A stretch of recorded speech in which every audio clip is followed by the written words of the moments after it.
Joaquín Guzmán está encerrado de por vida en una prisión de máxima seguridad en Estados Unidos. Sobre el papel, ahí debería terminar la historia. Cae el jefe, cae el imperio. Se apaga el nombre, se rompe la cadena de mando y el miedo cambia de dueño.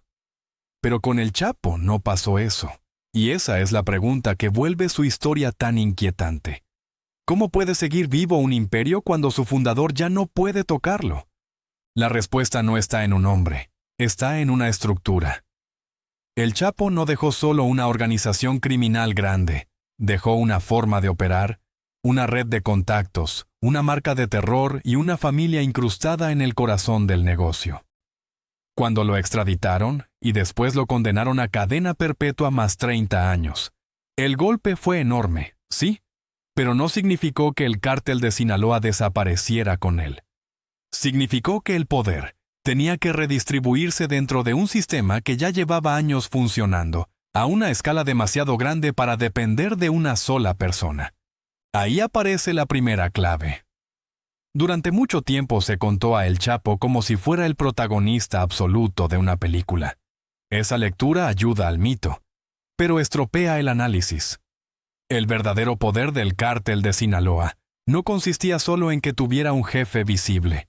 Consistía en que había logrado convertirse en una maquinaria transnacional con rutas, operadores, brazos armados, lavado de dinero y protección corrupta suficiente como para sobrevivir incluso a la caída de su rostro más famoso. Eso es lo que diferencia a una banda poderosa de un imperio criminal. Un imperio puede seguir respirando aunque el hombre del cartel ya no esté al mando. Y ahí entra el apellido. En 2023, el Departamento de Justicia de Estados Unidos acusó formalmente a 4 hijos de El Chapo de liderar operaciones de gran escala ligadas al tráfico de drogas, lavado de dinero y violencia, afirmando además que habían asumido liderazgo tras el arresto y la extradición de su padre. Esa acusación importa mucho porque convierte una sospecha de años en una tesis oficial. El imperio no murió con El Chapo, cambió de generación. Si te gustan estos documentales donde el poder se analiza sin maquillaje y sin convertir el crimen en folclore, suscríbete y deja tu like, porque aquí no estamos hablando de una leyenda del narco, sino de cómo una estructura ilegal consigue sobrevivir a su propio fundador. Los llamados chapitos se volvieron centrales en esa nueva etapa. Según el Departamento de Justicia, esa facción pasó a ocupar un papel clave en la producción y el tráfico de fentanilo, además de sostener una red internacional de suministro y lavado. Eso cambia por completo la lectura del legado de El Chapo. El imperio no siguió vivo solo por inercia. Siguió vivo porque supo adaptarse a un negocio todavía más rentable, más rápido y más letal. La herencia criminal no fue conservar el pasado, fue volverlo más eficiente. Aquí está la parte más oscura de toda la historia. Un imperio así no sobrevive solo por dinero. Sobrevive porque el dinero compra tiempo, silencios, lealtades y protección. Compra funcionarios, deforma instituciones y convierte la violencia en una herramienta de administración. Por eso la caída de El Chapo no trajo un cierre limpio, trajo una mutación. El nombre seguía pesando, la red seguía operando, y el aparato criminal seguía encontrando la forma de moverse dentro de México y hacia Estados Unidos. De hecho, en 2025 Estados Unidos sancionó a los chapitos como entidad terrorista global bajo autoridades de drogas y terrorismo. Más allá de la etiqueta, el mensaje era clarísimo.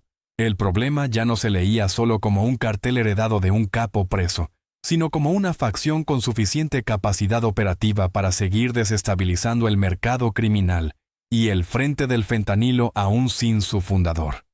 Eso es exactamente lo que significa que el imperio siga vivo.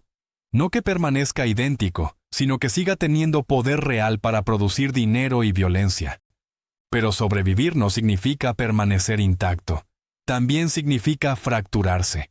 La captura de Ismael, el Mayo Zambada en 2024 y su posterior declaración de culpabilidad en 2025 abrieron otra fase todavía más inestable dentro del ecosistema de Sinaloa. Reuters informó que la violencia en el estado se disparó tras el quiebre entre facciones ligadas a los Chapitos y a los Mayos, hasta niveles no vistos desde grandes rupturas anteriores. En otras palabras, el imperio seguía vivo, sí, pero cada vez más atravesado por luchas internas. Y esa guerra interna dice mucho sobre el tipo de herencia que dejó el Chapo. No dejó una sucesión ordenada, dejó un poder lo bastante grande como para seguir siendo codiciado, pero lo bastante violento como para producir nuevas guerras por su control. El imperio sigue vivo, pero no porque mantenga una estabilidad elegante, sino porque conserva la capacidad de generar miedo, dinero y disputa. Esa es la verdadera continuidad, no la del orden, sino la de la capacidad de dañar. También hay otro detalle inquietante.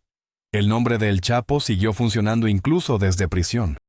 El País reportó esta misma semana que el capo logró comunicarse con sus hijos desde la cárcel federal en Estados Unidos, en un contexto donde la guerra interna del cartel se había agravado tras la caída de El Mayo. Si eso se confirma en toda su dimensión, refuerza todavía más la idea central del documental. Encerrarlo no significó borrar su influencia. Significó intentar cortar la cabeza de una red que ya había aprendido a operar por ramificaciones. Por eso el enfoque correcto no es preguntarse si el Chapo sigue mandando como antes. No, ese tiempo pasó. La pregunta correcta es otra. ¿Cuánto del poder que ayudó a construir sigue produciendo efectos hoy? Y la respuesta es incómoda. Sigue produciendo violencia en Sinaloa. Sigue produciendo acusaciones de corrupción política.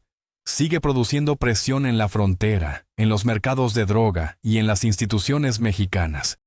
Sigue produciendo incluso nuevas negociaciones judiciales y geopolíticas entre México y Estados Unidos. Ahí está el centro de esta historia.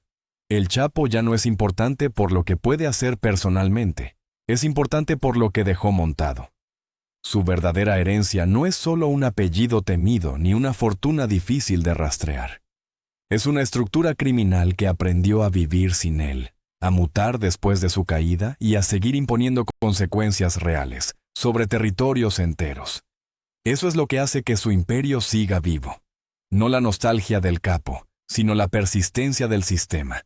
Y quizá esa sea la conclusión más dura de todas. A veces, un Estado puede capturar a un hombre, exhibir su caída y encerrarlo para siempre. Lo que cuesta mucho más es desmantelar la red de dinero, miedo y corrupción que ese hombre ayudó a dejar funcionando. Suscríbete, porque después de entender eso, la pregunta ya no es cómo cayó el Chapo. La pregunta es cuántos imperios criminales pueden seguir vivos mucho después de que su fundador haya desaparecido del mapa.